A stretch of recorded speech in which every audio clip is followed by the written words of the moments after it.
Maraming nagaganap kapag lumalapit ka kay Heso Kristo. Yan po yung binasa po natin sa Mateo chapter 11 verse 28 to 30. Sabi po di ba sa 28, lumapit kayo sa akin, kayong lahat na nahihirapan at lubhang nabibigatan sa inyong pasanin, at kayo'y bibigyan ko ng kapahingahan. Pasanin ninyo ang aking pamatok at matuto kayo sa akin, sapagkat ako'y maamo at may mababang loob. Makakatagpo kayo sa akin ng kapahingahan, sapagkat madaling dalhin ang aking pamatok at magaan ang pasaning ibibigay ko sa inyo. So, ibig sabihin po niyan, marami daw pong magaganap kapag lumalapit ka kay Heso Kristo. So, ibig sabihin po, nung unang nakilala mo si Jesus, yung unang nakilala natin at unang nakatagpo mo si Jesus, di ba parang ang daming naganap nang lumapit tayo kay Jesus? Totoo po ba? Nung nakataas po ba ng kamay na nung nakilala niya si Jesus, nung lumapit siya kay Heso Kristo, maraming naganap na pagbabago sa buhay niya? Amen. Halos lahat po tayo, amen? Kasi sabi po dyan, maraming nagaganap kapag lumalapit ka kay Heso Kristo. So sabi dyan, inaanayahan daw po ni Jesus ang lahat ng tao na lumalapit sa Kanya. Lahat po tayo inaanayahan ng Lord. Hindi lang ikaw, maging yung kaibigan mo, maging yung asawa mo, anak mo, o buong kamag-anak mo. Inaanayahan tayo ni Jesus, lahat na lumapit pagdating sa Kanya. Amen? Kasi sabi po dyan, inaanayahan ni Jesus ang lahat ng lumalapit sa Kanya. Mayaman man, mahirap man, matalino man, walang pinag-aralan, may kapintasan, mamamatay tao ka man, walang magagawa ang tao kapag hiwalay kay Heso Kristo po. So, ibig sabihin, mayaman man, tinatawag din po ng Diyos yan. Mahirap ka man, tinatawag din ng Diyos po yan. Matalino ka man, tinatawag din po ng Diyos po yan. Kahit sabihin natin, kulang tayo sa katalinuhan kasi parang sabi matalino eh. Ibig sabihin, sister, pag kulang ba sa katalinuhan, di tinatawag. So, ibig sabihin, kahit kulang tayo sa katalinuhan, sa karunungan, tinatawag din po ng Diyos yan. Kahit wala tayong pinag-aralan, kahit sabihin mo hindi ka graduate ng college, kahit sabihin mo elementary lang yung tinapos mo, tinatawag ka pa rin ng ating Panginoong Jesus. Kahit may kapintasan ka, kasi di ba minsan sabi nila, ang lumalapit lang sa Diyos, ang tinatawag yung mga flawless, yung mga magaganda lang. So hindi po, lahat po tayo, kahit ano pagkatao mo, tinatawag tayo ng ating Panginoong Jesus. Kahit sabihin natin na, may pumatay na po ba dito? Sabi kasi, kahit mamamatay tao tayo. So, ibig sabihin po niyan, meron po bang pumapatay dito? Ng manok. Siguro maraming pinatay na kayong manok. O ipis. So, ibig sabihin po niya, kahit anong buhay mo, kahit anong pagkatao mo, kahit anong gawin mo, tinatawag po tayo ng ating Panginoong Jesus. Bakit po? Kasi sabi po dyan, walang magagawa ang tao kapag hiwalay kay Heso Kristo. Amen? Sabi nga po sa John chapter 15, verse 5, ako ang puno ng ubas at kayo ang mga sanga. Ang mananatili sa akin at ako sa kanya. Ang siyang nagbubunga ng sagana sapagat wala kayong magagawa kung kayo'y hiwalay sa akin. So ano po ibig sabihin nito? Kasi siya po yung puno ng ubas. Walang iba kundi ang ating Panginoong Jesus. So ibig sabihin, ang puno ay si Jesus.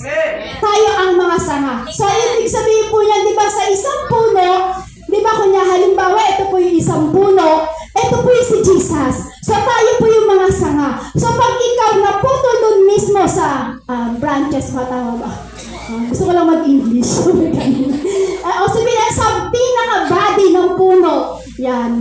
Sa pinaka-body ng puno. Pag ikaw natanggal doon, ibig sabihin niya naputol ka doon, ibig sabihin niya wala ka nang magagawa. Kumbaga, wala ka ng lakas, wala ka ng kakayanan. So, ibig sabihin, pag tayo kay Jesus ay patuloy na tayo ay nananatili. So, ibig sabihin niya mananatili ang pagsama ng ating Panginoong Jesus. Bakit? Siya daw po yung puno ng ubas at tayo ang mga sanga. So, ibig sabihin, bilang tayo ang mga sanga, dapat tayo po ay laging nananatili sa Lord. Bakit po? Sabi po kasi diba sa verse 28 po kanina na ating binasa, sabi niya, at kayo'y pagpapahingahin ko. Sabi po doon. So, ibig sabihin, si Kristo ang puno ng ubas at tayo ang mga sanga. So, ibig sabihin, tayo ang mga sanga. Sabi sa verse 28, at kayo'y pagpapahingahin ko. So, ibig sabihin, marami man dumaan sa buhay mo. Marami man mga bagay na dinanas mo sa buhay. So, sabi ng Lord sa verse 28, at kayo'y pagpapahingahin ko kung mananatili ka dun sa puno ng ubas. Kung mananatili tayo sa puno ng ubas, pagpapahingahin tayo ng ating Panginoon Jesus. Amen? Kumbaga, di ba po, halimbawa yan, konting tawag po doon, halukay. Sabi, konting ano lang po. Kasi di ba po, sa isang puno, di ba, halimbawa po, di ba, ang isang puno po, di ba, marami na siyang pinagdaanan na bagyo, tag-init, malakas na hangin. So, ibig sabihin, dahil yung sanga na yun ay nananatili dun sa pinakakatawan ng puno, yung pinaka-branches, nananatili siyang nakakabit doon. Kahit maraming dumaan na tag-ulan, maraming dumaan na bagyo, maraming dumaan na sobrang init ng panahon, o lumakas man o may ipo-ipo man, pero nananatili pa rin siyang nakakabit sa branches na yun. Makikita niya yung kapahingahan. So, ano po ibig ko sabihin? Pag tayo po ay nananatili sa puno ng ubas, walang iba kundi si Jesus. Dumaan man ang bagyo sa buhay mo, dumaan man yung maraming init sa buhay mo, dumaan man yung parang grabing ulan sa buhay mo, o yung parang ipo-ipo na dumating sa buhay mo, pero nananatili ka pa rin, nakakabit dun sa branches, walang iba kundi si Jesus. Mararamdaman mo ang kapahingahan na ibibigay ng Diyos sa atin. Amen? Sabi nga po, diba, ano man daw po yung ating kalagayan, ano man daw po yung kalagayan ng tao, kahit makasalanan, sabi nga po, diba, kahit mamamatay tao ka, sabi kahit anong kalagayan mo, kahit magnanakaw ka, kahit rebelde tayo sa magulang, kasi sa totoo lang po, sa panahon ngayon, ang mga kabataan ngayon, kamaramihan, sa search ko lang po, dahil ako po kasi nag-search about sa mga nangyayari po sa mga kabataan, halos more on po 90% ang kabataan po ngayon ay nagiging rebelde sa mga magulang nila. So, ibig sabihin po niyan, pag hindi po natin dinala ang ating mga anak, talagang minsan mag-rebelde po talaga sa atin pag hindi natin dinala pagdating sa Panginoon. So, ano po ibig sabihin? Bibigyan daw po tayo ng kapahingahan ng ating Panginoong Hesus na kahit anong kalagayan mo, na kahit magnanakaw tayo, makasalanan tayo, at kahit minsan nagrebelde ka sa magulang mo. Pero sabi diyan, kung tayo daw po ay lalapit kay Jesus, tatanggapin niya tayo. Amen? Ako po, dati po akong rebelde sa magulang ko. Kaya po maaga po akong nakapag-asawa at sa murang edad, nagkaroon po ako ng anak at maganda naman, ay joke lang po. Yeah. So, ibig sabihin kahit anong naging kalagayan natin sa buhay, kung tayo ay lalapit sa ating Panginoong Hesus, tatanggapin pa rin po tayo ng Diyos. Sabi nga, kahit mamamatay tao ka, kahit pumatay ka ng ipis, kahit pumatay ka ng daga, pag lumapit ka kay Jesucristo, tatanggapin ka pa rin niya, kapatid. Amen? Kasi bakit po? Sabi po sa Isaiah chapter 1, verse 18, halikayo at tayo magpaliwanaghan. Sabi ni Yahweh, gaano man kapula ang inyong mga kasalanan, kayo'y aking puputiin tulad ng yelo o bulak. Kapula. Pula po yung damit ko eh. Dati po mapula talaga. Pero ngayon, pinaputinan ng ating Panginoong Hesus. Amen? Yan. So, ibig sabihin po niya, sabi po sa Isaiah chapter 1, verse 18, halikayo at tayo magpaliwanagan. Sabi ni Yahweh. So, sabi ni Yahweh, sabi niya, kung kayo ay lalapit kay Jesus, maraming magaganap sa buhay nyo.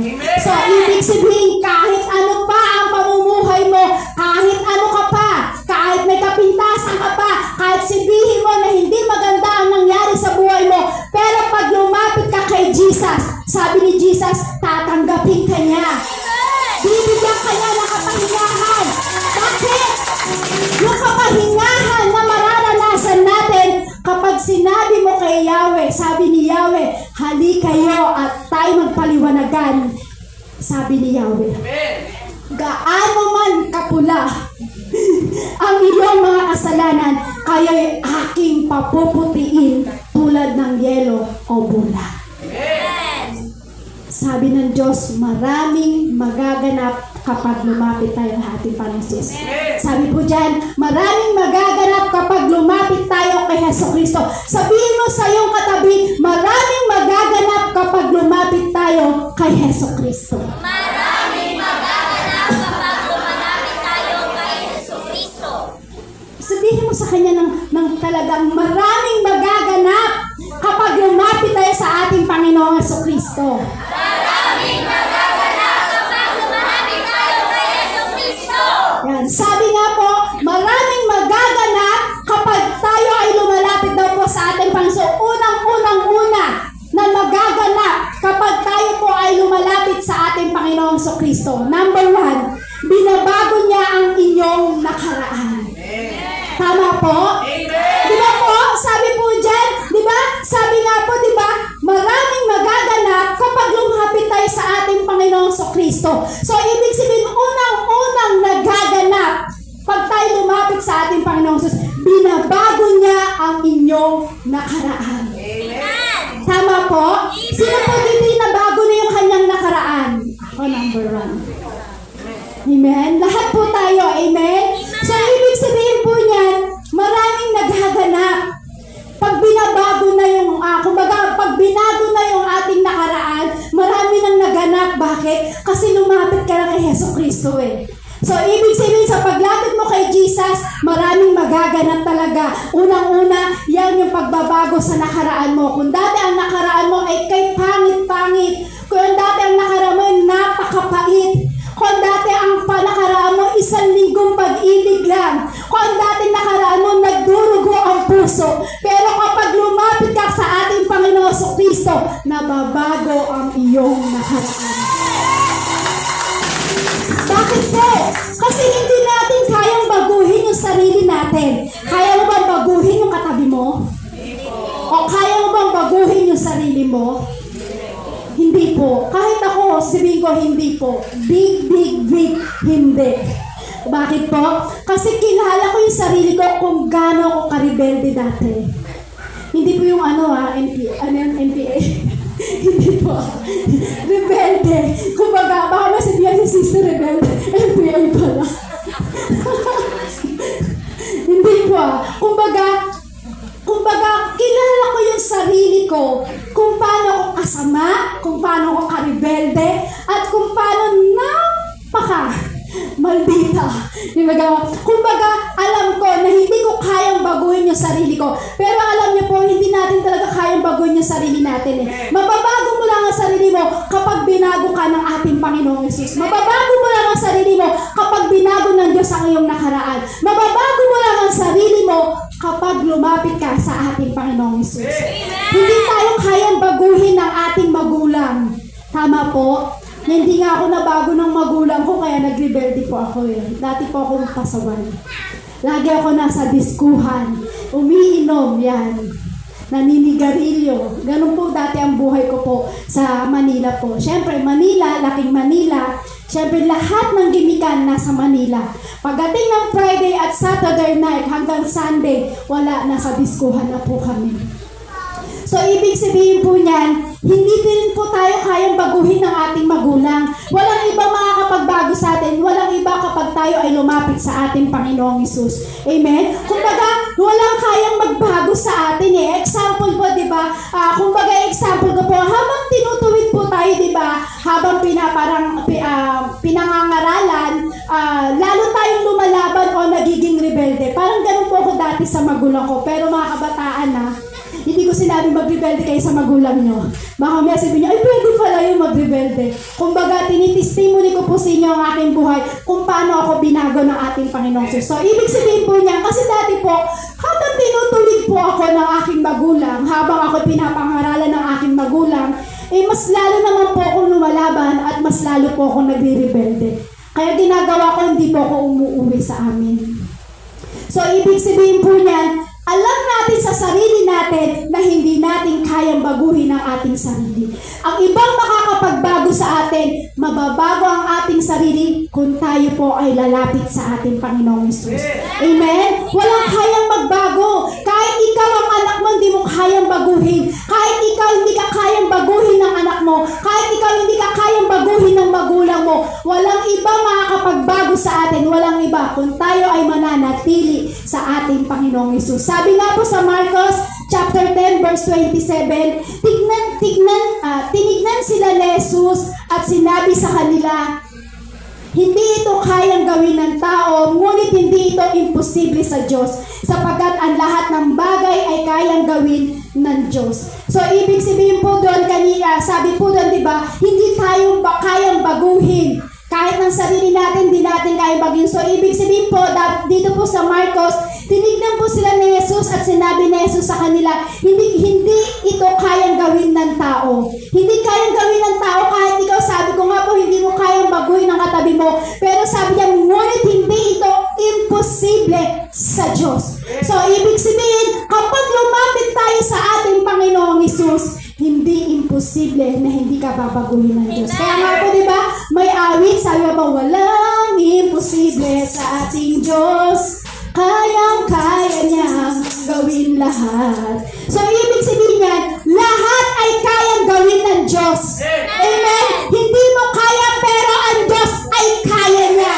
Kaya ka niyang baguhin. Walang imposible sa Diyos. Sabi nga, sapagkat ang lahat ng bagay ay kayang gawin ng Diyos. Kahit sabi mo, ikaw ang pinakamasama sa buong mundo.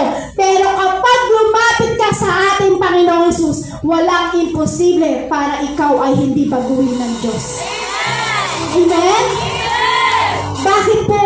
Kasi kay Jesus po, walang matigas na puso. Tama po ba?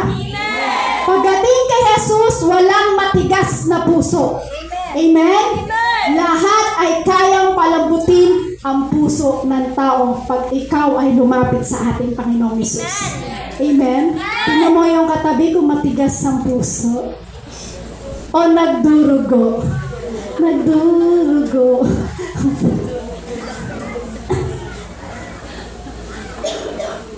So, ibig sabihin po niyan, pagdating sa ating Panginoong Hesus, walang matigas na puso. Lahat ay kayang palambutin ng Diyos. Amen.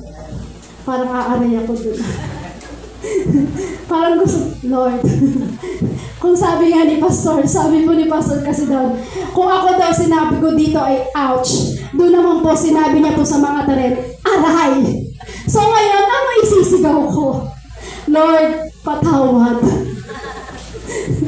Kasi sabi nga po dito, walang matigas na puso pag ikaw ay lumapit sa ating Panginoong Hesus, lahat ay lalambot ang puso pagdating sa ating Panginoong Hesus. Amen? Bakit? Bakit? Bakit po? Kasi yung dating buhay mo, yung dating luma mong pagkatao ay nabago na. Amen? Parang kasi sabi nga po, walang pusong matigas. Lahat palalambutin. Bakit po? Kasi yung dating luma mong pagkatao ay nabago na. Amen? Sabi nga sa 2 Corinto, chapter 5, verse 17, kaya't kung nakipag-isa ka na kay Kristo, ang isang tao, ulitin ko po, kaya't kung nakapag-isa na kay Kristo ang isang tao, isa na siyang bagong nilalang, wala na ang dati niyang pagkatao, sa halip ito'y napalitan na ng bago. Nakipag-isa na po ba tayo lahat kay Hesus Kristo? Sabi po dyan, lahat daw po tayo ay nabago na. So, ibig sabihin, nabago ka na dahil ikaw ay lahat daw po tayo kapag nakipag-isa kay Hesus Kristo, lahat daw po tayo isa ng bagong nilalang, wala rin dating nakaraan, wala rin dating pagkatao, wala rin lumang pagkatao, bagos bago ka na sa Panginoon, na nakipag-isa kay Hesus Kristo, isa ng bagong nilalang. Amen? Wala na daw yung dating ang pagkatao, sa halip ito'y napalitan na ng bago. Bagong puso, bagong espiritu, bagong pagkatao,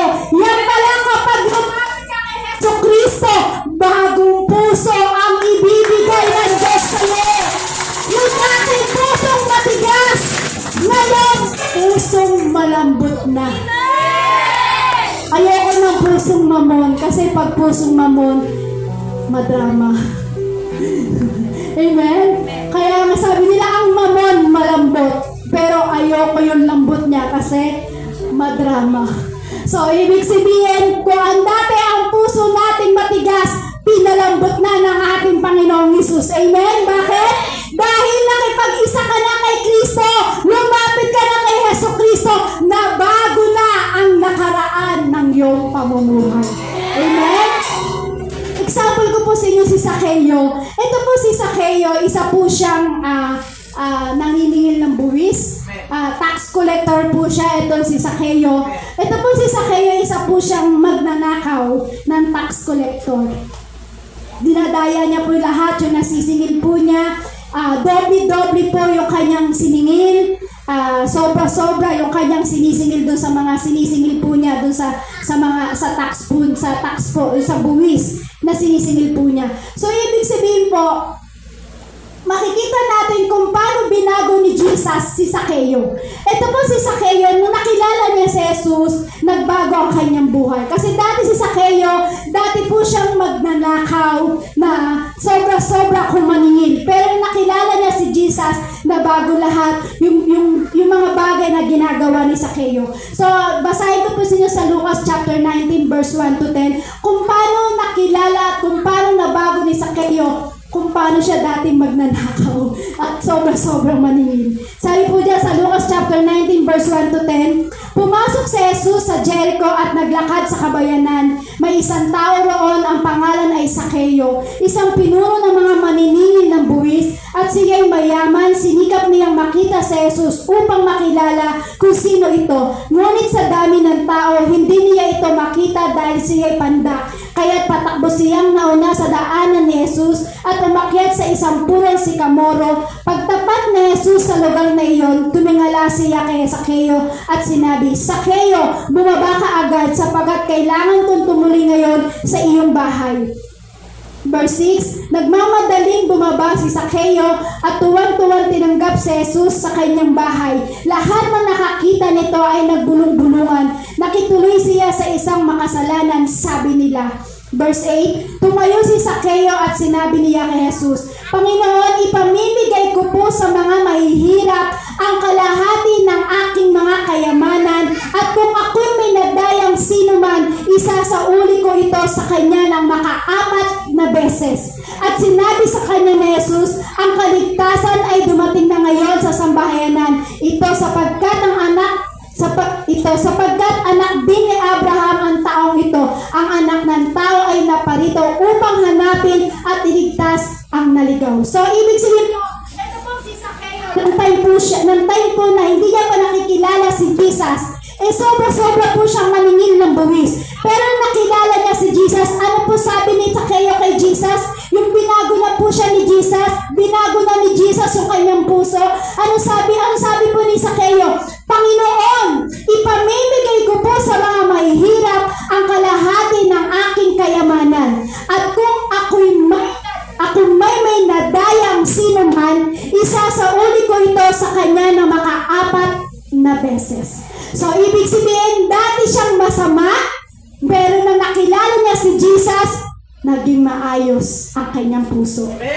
Yung mga nadaya niya, sabi niya, Panginoon, kung ako man may nadaya, ibabalik ko sa kanila na may kaapat na beses. So, tayo po ba? May nadaya na po ba? So, tayo po ba, pag may nadadaya po ba tayo? Pag nabago na po ba ni Jesus ang puso natin, nababalik po ba natin? Ako po hindi. Kasi minsan pag may sukli si pastor, hindi ko na binabalik. Si sister, binubukit. Totoo lang po. Pero alam niyo po, pag binago ka na ni Jesus, pag binago na ni Jesus yung puso mo, makukumbit ka na kahit naman piso eh. Ibabalik mo na. Tama po ba? Parang walang maka-aim. Dito sa harapan ko, walang maka-amen eh. Kasi pag binago na, sabi nga diba, si Zaccheo, nakita natin kung paano siya nabago. Dati siyang sobra-sobrang maningil ng buwis, pero nakilala niya si Jesus at tumuloy si Jesus sa tahanan niya. Sabi niya,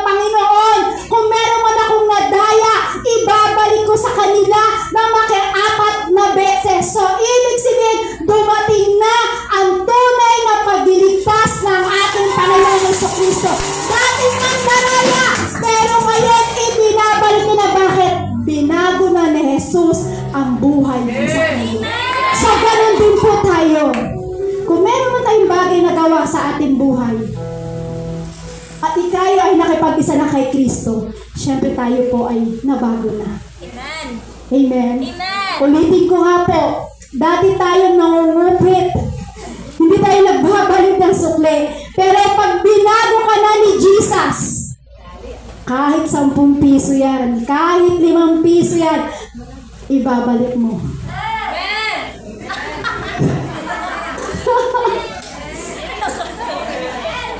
Walang maka-amen. Sabi, sister, 5 piso lang naman eh. Eh si Sakeo nga po eh, ika-4 na beses. Tayo 5 piso lang. parang gusto kong patawad, Lord. Kasi hindi po ako nagbabalik ng sukli ni Pastor.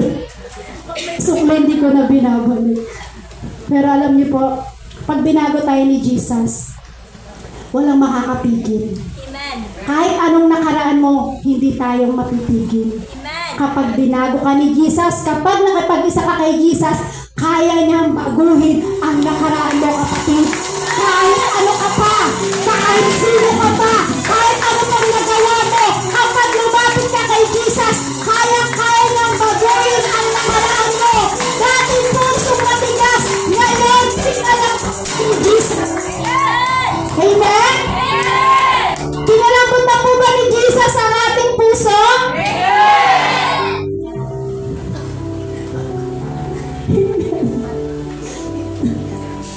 Yan, pangalawa po. Pag tayo daw po ay lumalapit kay Jesus, maraming nagaganap sa ating buhay at maraming nagaganap po. Pangalawa, pinagyayaman niya ang iyong kasalukuyan. Tama po? Kung ang una, binago ni Jesus ang nakaraan. Ang pangalawa ngayon, sabi po dyan, pinagyayaman niya ang iyong kasalukuyan. Ang tunay na kayamanan, po natin, wala naman sa pere. Tama po? Kahit sabihin mo milyon pa yan, hindi yan ang tunay na kayamanan mo. Ang tunay na kayamanan natin, walang iba, kundi ang ating Panginoong Jesucristo. Amen? Paano ko po nasabi? Kilala niyo po si Marilyn Monroe? Yung actress. Amen. Pwede po taas ang kamay. Ay, ayaw nila kasi malalaman nila yung edad nila.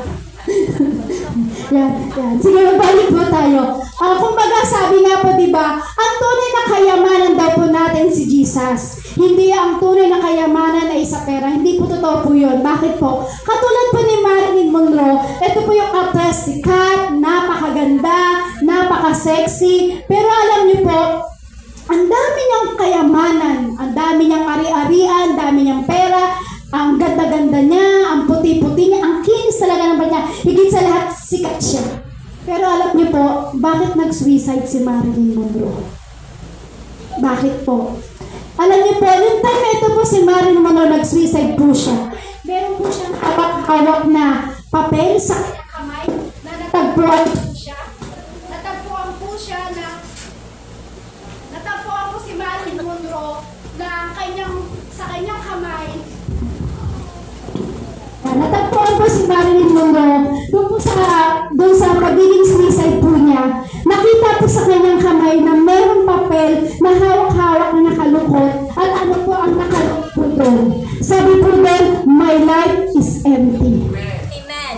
Kahit anong dami niya, kung sabihin natin, bakit nasabi niyang my life is empty? Eh, ang dami niyang ari-arian, sikat siya, maganda siya, marami siyang car, marami siyang bahay. Pero bakit sinabi niya doon sa kanyang note na yon, my life is empty? Bakit po? Kasi ang tunay na kayamanan natin, walang iba, kundi si Jesus. Amen. Kahit anong dami ng meron ka sa buhay mo, kahit marami kang ari-arian, o kahit sa'yo pa ang pagmamayari ng buong kalasyaw, hindi po yan ang tunay na kayamanan natin. Ang tunay na kayamanan natin, walang iba, kundi si Jesus. Bakit? Kasi kapag wala si Jesus sa buhay mo, kahit anong dami ng pera mo, empty ka pa rin, kapatid. Pag wala si Jesus sa buhay mo, kapatid, kahit anong dami ng pera mo, may kulang pa rin sa buhay mo. Kapag wala kang Jesus ka pa rin. Amen? Kasi kailangan natin, walang iba ang ating kayamanan, walang iba kundi ang ating Panginoong Kristo. Ang kayamanan daw po ng tao ay wala po sa mundo. Tama po? Ang tunay daw po ng kayamanan ng tao, yung merong kapayapaan, merong kagalakan, merong pagpupuri sa Panginoon, yan daw po ang tunay na, alin po? Yaman. Walang ibang yaman natin kundi si Jesus. Amen? So, ibig sabihin, ang yaman pala ng isang Kristiyano na binago ng Diyos kapag may kapayapaan ka na, kapag may kagalakan ka na, kapag marunong ka na nagpupuri sa Panginoon. So, ibig sabihin yan, pinagyayaman ng Diyos ang kasalukuyan mo, kapatid. Ang tunay na kayamanan, walang iba kundi si Jesus. Amen? Amen. Ito yung galing kay Jesus. Yung kapayapaan, yung kagalakan mo sa buhay, ito yung tunay na kayamanan na galing sa ating Panginoong Kristo. Amen. Paano ko po nasabi? Nang ako po dati magla-life testimony lang po ako. Nang ako po dati nang hindi ko po kilala si Jesus. Kahit anong trabaho ko po, kahit sabihin ko na akala ko ang kagalakan nasa diskuhan, akala ko pag sumweldo, iinom kami, akala ko kapag dumating yung sweldo sa buhay, pag sweldo na, pag 15 to 30 na, walang iba, nandun kami sa Malate, kundi nagdidisko. Yan, sabi ko, ang saya, kasi kasama ko ang mga kabarkada ko, kasama ko yung mga katrabaho ko, sabi ko masaya, nagiinuman kami, sabi ko, ang saya-saya, sumasayaw kami. Pero alam niyo po, dumating sa time na nakita ko na hindi pala yun ang tunay na kaligayahan. Paano ko po nasabi? Kasi yung time na yun, nandun yung aking mga kaibigan dahil may pera, umiinom. Pero dumating yung time na ako'y nagkaroon ng karamdaman, wala na lahat yung barkada kong nakasama ko sa inuman. Iniwanan nila ako. Pero alam niyo po, ang tunay na kaligayahan at kayamanan ng ating buhay, walang iba kundi si Jesus. Yung time na ako po may karamdaman, na wala man lahat ng mga kaibigan ko, nakasama ko, sa lahat ng kaluhuan, sa lahat ng mga bisyo, sa lahat ng mga kagimikan sa aking buhay. Pero alam niyo po, etong si Jesus, na kahit ako'y naging masama, kahit hindi naging maganda ang pamumuhay ko, etong si Jesus, ang tunay na kayamanan ng buhay ko. Bakit po? Hindi ako iniwanan ni Jesus. Na kahit ako'y nagkasala, kahit ako'y hindi maganda sa harapan ng Diyos, ako hindi pinabayaan ng Diyos. Ang tunay na kayamanan, walang iba kundi si Jesus. Yung dating buhay ko na hindi ko kilala si Jesus, punong-puno ng kabuluhan. Masaya man ako pag umiinom. Masaya ako kapag nagdidisko ko. Pero this time, pag uwi ko ng bahay, nandun ulit yung lungkot, nandun ulit yung pighati, nandun ulit yung problema. Pero alam niyo po kay Jesus, kapag ikaw lumapit kay Jesus, alam niyo po ba, lahat ng lungkot, lahat ng pighati, binabaklas ni Jesucristo. Bakit? Siya yung tunay na nagpapayaman ng buhay mo, kapatid. Sabi nga po sa John chapter 14 verse 27, kapayapaan ang iniwan ko sa inyo. Kapayapaan po ba ang iniwan ng Diyos sa inyo? Parang walang maka-amen. Sabi po dyan sa John chapter 14 verse 27, kapayapaan ang iniwan ko sa inyo, ang aking kapayapaan ang ibinibigay ko sa inyo, hindi ito katulad ng kapayapaang ibinibigay ng mundo. Huwag magbagabag ang iyong kalooban at huwag kayong matakot. Sabi po dyan, ang kapayapaan daw po na hinihingi natin ay hindi katulad ng kapayapaan na ibinibigay ng mundo. Sabi ng Lord, huwag kang mabagabag ang iyong kalooban at huwag kayong matakot. So, ibig sabihin, pinagayaman tayo ni Jesus. Huwag kang matakot. Amen? Ang tunay na kaligayahan, walang iba kundi kay Jesus. Kaya sabi nga po, diba, your money is not enough. Tama po? Tama po ba? Kasi kahit anong dami ng pera mo, hindi yan ang tunay na kayamanan. Sabi nga, your money is not enough, your big mansion is not enough, your car is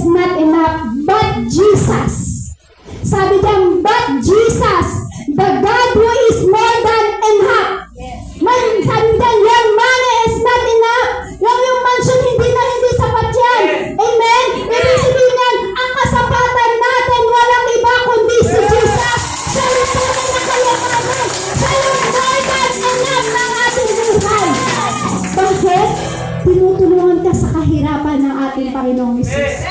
Naniniwala po ba kayo na kapag lumapit ka sa ating Panginoong Hesus, siya talaga yung tumutulong sa atin sa kahirapan? Sabi nga po sa Isaiah chapter 41 verse 10, sabi po dyan, ako'y isa sa iyo, huwag kang matakot. Ako ang iyong Diyos, hindi ka dapat mangamba, palalakasin kita at tutulungan, iingatan at ililigtas. So, ibig sabihin po niyan, bakit kailangan natin matakot? Sabi nga, siya yung tunay na kapayapaan. Sabi nga po sa Jesucristo, ang tunay na kagalakan ng isang taong nakapag-isa kay Jesucristo. So ano po sabi sa Isaiah? Ako isa sa iyo, huwag kang matakot. Sabi sa Isaiah chapter 41 verse 10, ako isa sa iyo ang ating Panginoong Hesus. Kaya sinasabi ng Diyos, huwag kang matakot. Ako ang iyong Diyos, hindi ka dapat mangamba, palalakasin kita, tutulungan, iingatan at ililigtas. Lahat na lang po tayo, di ba, na-experience po ito. Amen. So, ibig sabihin po niyan, lahat po tayo ay iingatan at ililigtas. So, ano po ba to? Kumbaga, example ko po sa inyo, kumbaga, ito po pinapakita dito, nagiging magaan na ang ating pasanin sa problema. Kapag sinabi kasi na, dapat, sabi, hindi ka na dapat mangamba, palalakasin kita at tutulungan, iingatan at ililigtas. So, ibig sabihin niyan, hindi na tayo dapat, ibig sabihin po niyan, nagiging magaan na yung ating problema. Bakit po? Kasi si Jesus na yung bumubuhat. O ikaw pa rin yung bumubuhat sa problema mo. Sabi nga po, di ba? Huwag ka nang matakot, palalakasin ka, sabi ng Diyos, at tutulungan, iingatan, ililigtas. Kasi bakit? Si Jesus na po yung nagbubuhat eh. Hindi ka na mahihirapan. Amen? Kasi ang tao po, kapag naka Jesus na, may divine protection po yan sa kanya. Paano po ba? Ano po ba yung divine protection na yun? Saan po ba tayo nagkakaroon ng divine protection? Sabi po dyan sa una, nakikita niyo yan pag naka-Jesus na tayo. Sabi po dyan, may divine protection ka na maging sa pag-uusig ng buhay mo. May divine protection na tayo sa Lord. May divine protection ka na kahit anong gulo ng buhay mo, may divine protection ka na. May divine protection tayo maging sa takot. Bakit ka pa matatakot? Meron divine protection ng Diyos sa'yo. Sabi nga, iingatan kita at ililigtas. Huwag kang magamba, huwag kang matakot. Sabi na po dyan, ibig sabihin kahit sa takot, may divine protection ng Lord sa'yo. Kasi yung sa katabi mo, huwag kang matakot. Huwag kang mangamba. Saan pa po? Sa sakit. Iingatan ka ng Diyos. Sino po dito yung may sakit? In Jesus' name, pagagalingin po kayo ng Lord.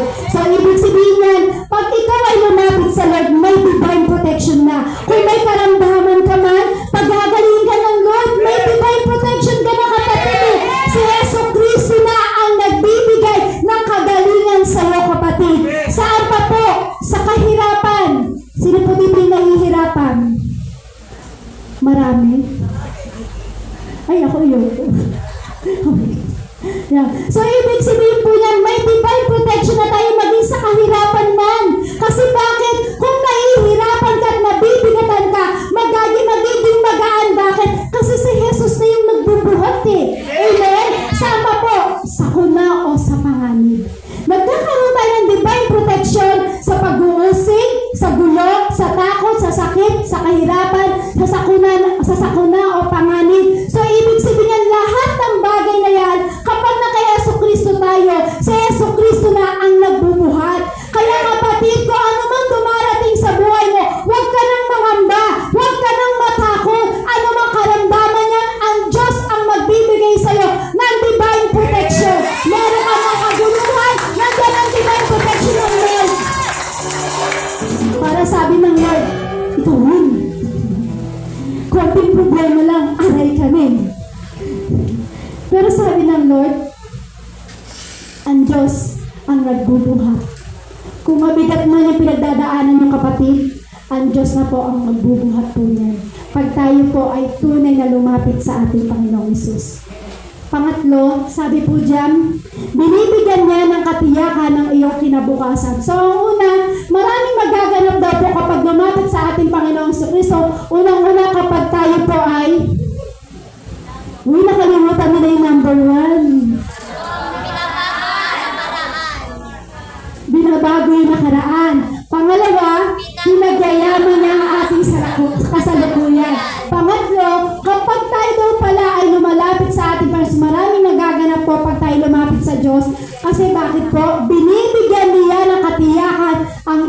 kinabukasan. So bakit ka po matatakot? Sabi ng Diyos po, binibigyan niya ang katiyakan ng iyong kinabukasan. So bakit ka mangangamba, kapatid? Bakit ka matatakot? Lahat ng bagay ay nangyayari para po sa iyong kinabukasan at sa ikabubuti. Lahat ng bagay ay mapangyayari sa atin. Lahat ng bagay sa ating kinabukasan, ikabubuti yung ibibigay ng Diyos. So bakit tayo matatakot? Sabi nga po sa Romans chapter 8 verse 28, sabi po dyan, alam natin sa lahat ng bagay ay gumagawa ang Diyos para sa mabuti. Kasama ang mga nagmamahal sa Kanya, sila mga tinawag ayon sa Kanyang layunin. So, ibig sabihin po niyan, lahat po ng bagay ay nangyayari para sa iyong kinabukasan at sa ikabubuti po natin. Alam natin sa lahat ng bagay ay gumagawa ang Diyos. So, kapatid, bakit ka matatakot kung alam mo naman sa lahat ng area ng buhay mo, ang Diyos ang kasama mo? Amen? Ang Diyos yung nagmamahal sa atin. Sabi nga po, lahat na nagnanais ng Diyos ay mapabuti ang kanyang anak. So, ano po dito? Lahat po ng nais ng Diyos ay mapabuti ang kanyang anak. Meron po bang ninais dito ang Diyos na mapahamak ang kanyang anak? Uulitin ko po, meron po ba dito na merong magulang na nais niya mapahamak ang kanyang anak? Wala po dito. So, kung tayo nga pong magulang, hindi natin ninais na mapahamak ang ating anak. Tama po? Na kahit sabihin natin pasaway yung ating anak, kahit sabihin natin sumasagot sa atin yung ating anak, pero alam niyo po, walang magulang na gusto niyang mapahamak ang kanyang anak. So kung tayong mismong magulang dito sa mundo, ayaw natin mapahamak ang ating anak, huwag mo pa kaya kung si Jesus. Amen? Huwag mo pa kaya kung si Jesus. Na si Jesus na gusto niya ang hangad niya mapabuti tayo. Amen? Ang gusto ng ating Panginoong Jesus, hindi tayo mapahamak. Sabi nga po sa John chapter 10 verse 10, dumarating ang magnanakaw para lamang magnakaw, pumatay at manira. Naparito ako upang ang mga tupa ay magkaroon ng buhay na masaganang lubos. So, ibig sabihin niya, naparito si Jesus para bigyan ka ng mabuting buhay. Naparito si Jesus para ikaw ang kanyang anak ay hindi mapahamak. So ako si Jesus ay naparito para mapabuti ka. Pero alam niyo po ang demonyo, naparito ang kaaway para sirain ka. Sabi nga po yan, dumarating ang magnanakaw para lamang magnakaw, pumatay at manira. Sino ba itong magnanakaw na ito? Ang magnanakaw na ito walang iba kundi si Satan. Paano po ba yan? Ninanakaw ni Satan, pinapatay ni Satan yung buhay na espiritu mo. Pinapatay ni Satan yan pagdating sa harapan ng Diyos.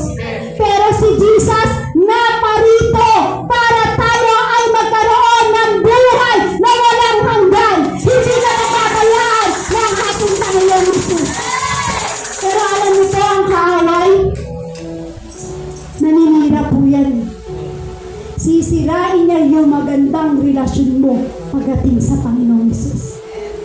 Ang magnanakaw, sisirain niya yung bagay na yung puso na magandang binigay sa iyo ng Diyos, yung pusong mabuti, yung pusong malinis, nanakawin ng dyablo yan. Bakit? Ang gusto kasi ng dyablo, ang puso natin ay marumi. Ang gusto kasi ng dyablo, ang puso natin ay punong-puno ng kasamaan. Pero alam niyo po si Jesus, sabi nga po dun sa binasa natin, sabi po dun diba ni Yahweh, lahat daw po ng ating mga kasalanan, sabi niya tayo magpaliwanagan at tayo magliwanagan. Ano gano'n mang kapula ang iyong pagkakasala. Sabi po doon, diba, papuputi ko na parang isang yelo o parang bula. So ibig sabihin po niyan, kung ang magnanakaw na ito ay gusto niya sirain tayo, sirain ka sa harapan ng Diyos, sirain ang magnanakaw na ito ang puso mong mabuti na nakipag-isa kay Jesucristo. So ano po gusto ng kaaway? Tayo po ay mapahamak. Pero si Jesus, but Jesus, naparito si Jesus para bigyan ka ng mabuting buhay. Naparito si Jesus para hindi mapahamak ang kanyang mga anak. Kaya lang po minsan, tayo mismo ang lumalayo. Kung ang puso natin ay punong-puno ng kasamaan, kung minsan naman hindi natin pinapapasok si Jesus, pumapasok sa tenga mo, sa tenga mo ang salita ng Diyos, at bigla mong nilalabas sa kabila mong tenga, ninanakaw ng dyablo yun. Kasi bakit? Ayaw ng dyablo na mapabuti ka ni Jesus. Ayaw ni Satan na tayo ay maging mapabuti sa harapan ng Diyos. Pero si Jesus, walang ibang ginawa si Jesus sa ating buhay, kundi ang gusto ni Jesus, ang lahat ng lumapit sa Kanya ay mapabuti. Lahat ng lumalapit sa Diyos, ang gusto niya ay lahat ay maging maayos ang buhay. So bakit tayo papayag na nakawin ng dyablo? So bakit ka papayag na sirain ka ng dyablo? So bakit parang gusto mong patayin ng dyablo yung espiritu mo sa harapan ng Diyos? Eh nakapag-isa ka na kay Kristo, sabi nga, maraming magaganap kapag lumapit tayo sa ating Panginoong Hesus. Binabago ang ating nakaraan. So bakit tayo papayag na nakawin ng dyablo? Yung nakaraan natin binago ng Diyos. Nilinis ng Diyos yung dating pamumuhay mong sama. Yung dating puso mong matigas. Yung dating puso mong punong-puno ng sama ng loob. Binago na ng Diyos. Pero bakit ka pa papayag na nakawin ito ng dyablo? Sabi nga po sa Jeremiah chapter 29 verse 11 to 13, sapagkat batid kong lubos ang mga plano ko para sa inyo.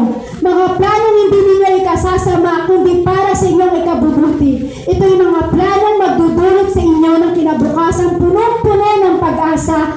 Kung maganap na ito, kayo tatawag, lalapit, at dadalangin sa akin. At diringgin ko naman kayo. Kapag hinanap ninyo ako, ako'y inyong matatagpuan. Kung buong puso ninyo ako, hahanapin. So, ibig sabihin po niyan, lubos ang batid, sabi diyan, sapagkat batid kong lubos ang mga plano ko para sa inyo. Alam niyo po kung anong plano ng Diyos sa atin? Tayo ay mapabuti. Ang plano ng Diyos sa buhay mo, kapatid, para mapaayos. Sino po naniniwala dito na ang plano ni Jesucristo sa buhay mo ay para maging maayos at mapabuti ka? Sino po dito magsasabi na ang buhay niya kapag lumapit kay Jesucristo ay hindi mapapabuti? Pag yun ang sinabi mo sa sarili mo, meron kang demonyo sa katawan. Walang Diyos na gusto na mapahamak ang anak niya. Walang Diyos na gusto niya na mapahamak o hindi mapabuti ang kanyang anak.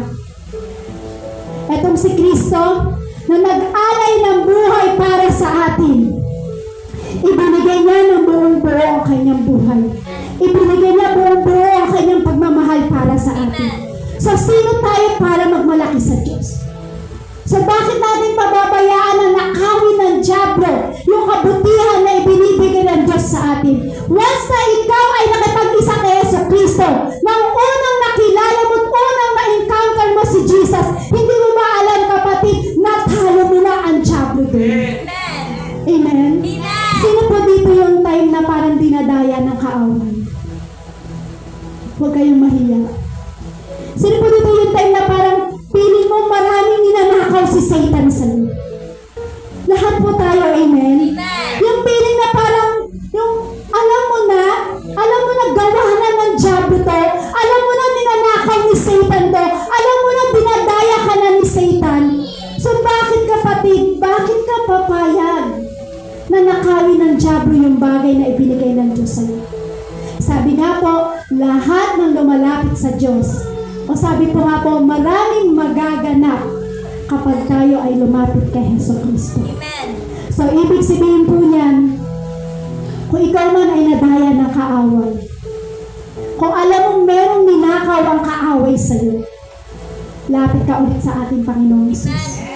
Kung alam mo nadaya ka, kung alam mong pinatay ni Satan yung relasyon mo pagdating sa ating Panginoong Hesus, pinatay ni Satan yung parang sinira ni Satan yung mabuting ibinigay ni Jesus sa iyo, yung kumbaga yung parang kabutihan na ibinigay ng Diyos sa iyo. Kung ninanakaw ni Satan to, bakit hindi mo ulit nakawin kay Satan? Bakit hindi mo ulit di mo agawin kay Satan? Marami tayong bagay sa sa ating buhay na alam natin na maraming kinuha si Satan sa atin.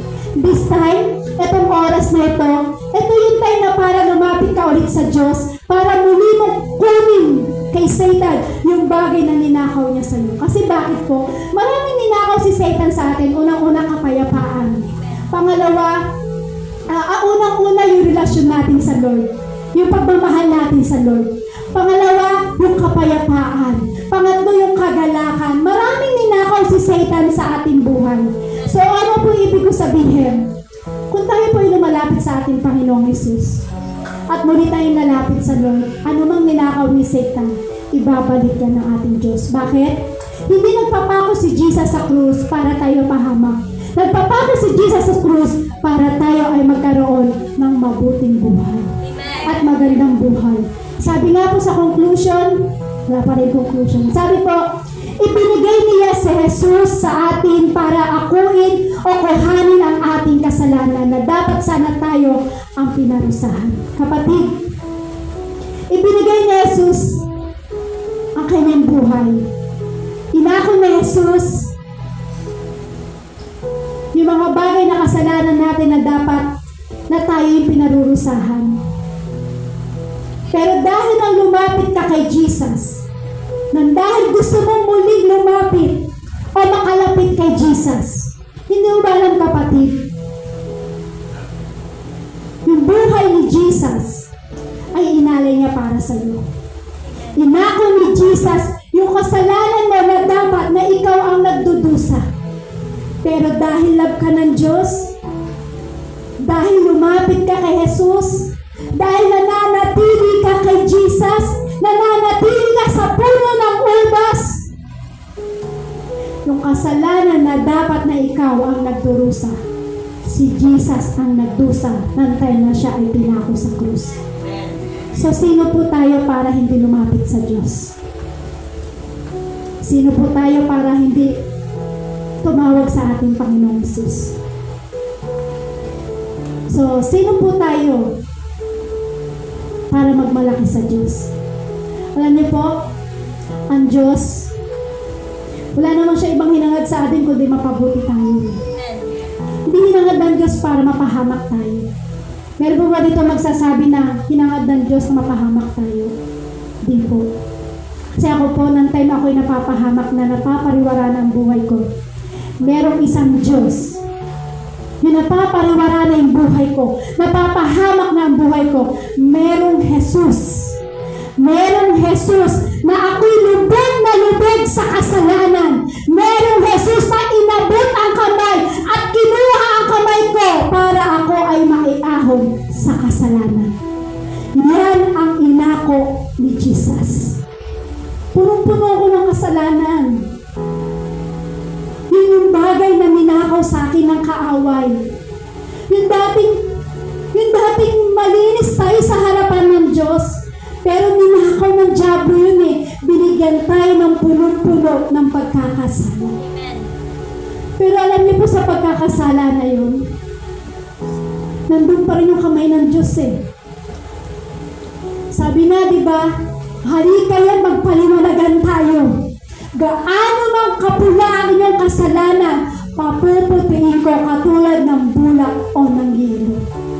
So merong Diyos, kapatid, sa buhay mo, na lubog ka na sa kasalanan, lubog ka na sa kahirapan, lubog ka na sa karamdaman, lubog ka na sa kaguluhan mo sa buhay. Merong isang Diyos, ang isang kamay ng Diyos na inaabot niya sa iyo. Sinasabi ng Diyos, anak, halika, pagpapahingahin na kita. Anak, abutin mo ang aking kamay, pagpapahingahin na kita. Anak, abutin mo ang aking kamay, pagagalingin na kita. Anak, ito ang aking kamay, pagkakaano mo ang buhay mo. Anak, ito ang aking kamay. Parang maglinis ng kasalanan mo. Ganyan si Jesus. Ganyan kabuti yung Diyos, kapatid. Ganyan kabuti yung Diyos. Ganyan niya sinasabi sa atin, ang hangad ko ay kayo ay mapabuti. Amen. Yan ang gusto ng Diyos sa atin. Kaya kapatid, kahit anong kasalanan mo, anong tigas ng puso mo.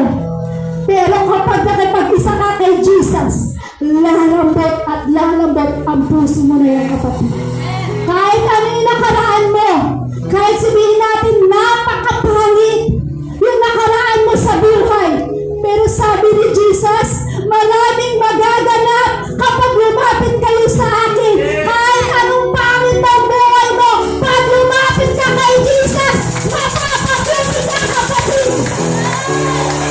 Ganyan kabuti ang ating Panginoong Hesus. Hinako niya lahat ng ating kasalanan. Na dapat na tayo'y nahihirapan. Na tayo yung dapat pinarurusahan. Pero si Jesus, dahil sa deeper love, sa lalim ng pag-ibig ng Diyos sa'yo, lahat sa atin, sa sobrang deeper ng love ng ating Panginoong Hesus sa atin, inako niya ang ating kasalanan. Amen. Inalay niya ang kanyang buhay para sa atin at pinako siya sa krus para sa ating mga kasalanan. So kapatid, kung alam mo na nakipag-isa ka na kay Kristo at alam mong binago ka na ng ating Panginoong Hesus at alam mong marami ng bago na ginawa ang Diyos sa iyo at alam mong binigyan ka na ng kagalingan at alam mong binigyan ka na ng ating Panginoong Hesus ng kapayapaan, ng kagalakan, sabi ng Lord, kapag lumapit kayo sa akin, maraming magaganap. Kung meron ka mang nahihirapan ka man, nabibigatan ka man, katulad po ng binasa po natin sa Mateo chapter 11, verse 28 po, sabi po doon, lumapit kayo sa akin kayong lahat na nahihirapan at lubhang nabibigatan sa inyong pasanin at kayo bibigyan ko ng kapahingahan. So sa oras po ito, kapatid, inaanayahan ko po kayong tumayo at tayo po'y manalangin sa Lord at tayo po'y makipag-usap sa Panginoon. Kung sa oras na ito, maraming bagay sa buhay mo na parang nahihirapan ka, sabi ng Lord, ang lahat ng lumalapit sa akin at lahat ng nahihirapan, sabi niya, pagagaanin ko yung pasanin. Sabi po doon, lumapit kayo sa akin, kayong lahat na nahihirapan at lubhang nabibigatan sa inyong pasanin.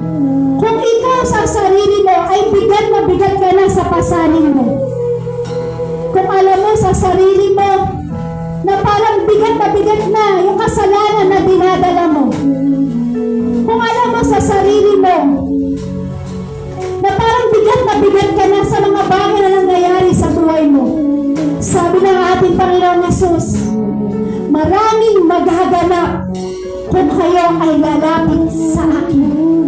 Kung alam mo na isa ka doon na nahihirapan at nabibigatan at maraming karamdaman at maraming kaguluhan, sabi ng Diyos, maraming maghaganap kung kayo ay lalapit sa akin.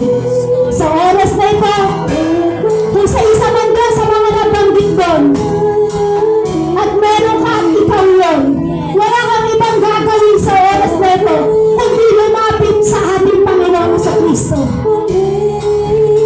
Lumapit at humingi ng tawad sa ating Panginoong Hesus. Yung dating matigas na puso, pag nakipag-isa kay Yesu Kristo, palalapitin niya ng ating Panginoong Hesus.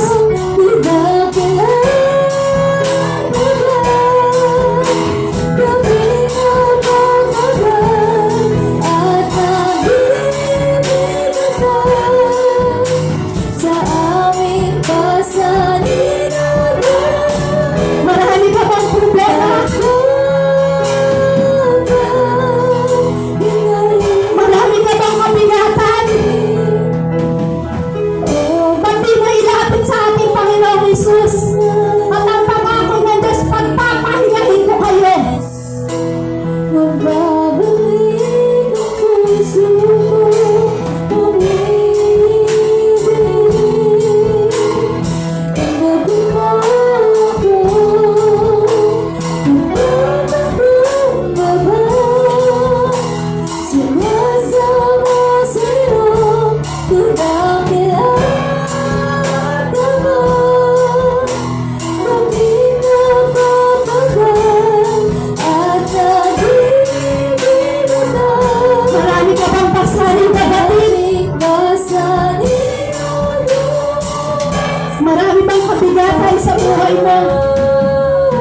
mabibigatan sa inyong pasanin at kayo bibigyan ko ng kapahingahan.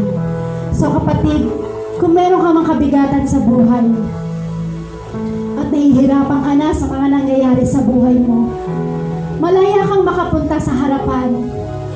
Kung gusto mong maranasan yung kapahingahan na gusto ng Diyos sa iyo, at kung gusto mong maranasan yung tunay na kapayapaan sa buhay, maaari kang lumapit sa ating Panginoong Hesus at iiyak mo lang yan sa Diyos. Makikita mo kapatid, pag yan inilapit mo sa Diyos at yan iniyak mo sa ating Panginoong Hesus, makikita mo yung kagaanan, mararamdaman mo yung kagaanan. Sabi nga po, diba, maraming magaganap kapag tayo ay lumalapit sa ating Panginoong Hesus.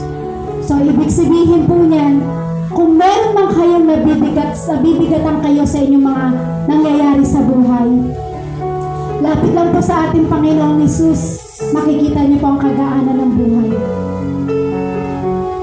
Kung nahihirapan ka, alam ko po sa panahon po natin ngayon, maraming nahihirapan kaya lang po minsan, sa tigas ng puso natin, hindi natin kayang lumapit sa Lord. Sabi nga po, ang sino mang nakapag-isa kay Hesus Kristo ay isa ng bagong lalaki. Wala na yung luma niyang pagkatao, siya'y bago na. So, ibig sabihin yan, kapag isa ka na kay Kristo, yung dating puso na hindi lumalapit sa Lord, ngayon lumalapit na sa ating Panginoon sa Kristo. Sabi ng Lord, kung nabibigatan ka sa iyong pasanin, pagpapahingahin kita.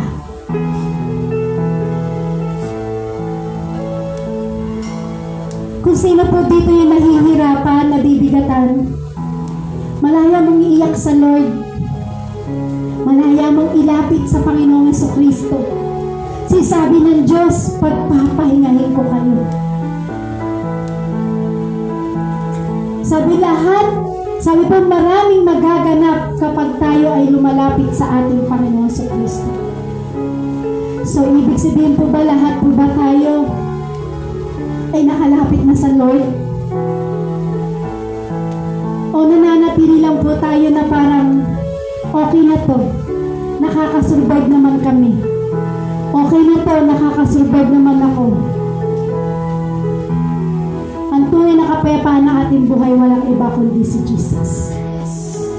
Hallelujah. Hallelujah, Lord God Jesus. Malaya kang makalapit sa Panginoon. Kung gusto mong maranasan yung tunay na kapayapaan, kung gusto mong maranasan yung puso mong matigas na pinalambot ng Diyos, maaari kang umapit sa harapan para ipanalangin ka ng Diyos at para maranasan mo ang kapayapaan na nagmumula kay Hesus Kristo. Hallelujah, Lord God Jesus! Hallelujah! Holy glory to you, Lord of God! Ilalapit namin sa iyo lahat ng aming mga problema.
nagpapasalamat po kami, Lord God, sa kabutihan, sa pagmamahal, Lord, na ipinadama mo sa amin, Lord.